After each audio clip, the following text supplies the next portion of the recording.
Sebab tu orang Medina ni orang panggil Ansar. Tengok tuan-tuan semua pernah ingat tu. Orang Medina orang tak panggil Al-Madaniyin. Orang Mekah orang tak panggil Al-Makkiyin. Orang Mekah orang panggil Muhajirin. Orang Medina orang panggil Ansar. Tak timbul bangsa. Sepatutnya bila orang Medina kita panggil Al-Madaniyin, orang Medina.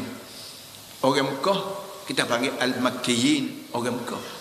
Tapi Islam dia tak kira bangsa, tak kira negeri. Dia kira khidmat pada Allah Ta'ala. Khidmat orang Mekah ialah hijrah. Tinggal rumah tangga, kapung lamai, anak, bini, tinggal pelakon. Tinggal apa-apa tertubuh dengan iman dia ada. Litah pada pasir siapa pada kemudian. Sebab tu khidmat yang diberi oleh orang Mekah ni ialah hijrah. Tinggal rumah tangga bukan. Maka dia disebut Al-Muhajirin, orang tak panggil Al-Makkiyin.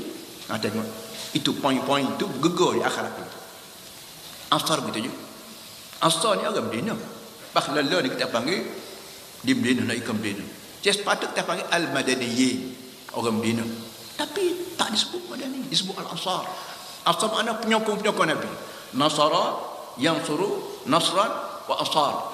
Wa Nasr Ansar. Penyokong. Orang Medina, komunia orang Habasyah, komunia orang Afrika, kamu dulu apa? Yang pentingnya gapo khidmat pada agama. Khidmat orang Medina ialah tolong Nabi. Bui dengan rumah tangga, bui dengan harta benda, bui dengan cukup lekat segala sokong dengan moral material kita panggil orang Medina bui belaka. Maka dia dijolokkan nama Al-Ansar.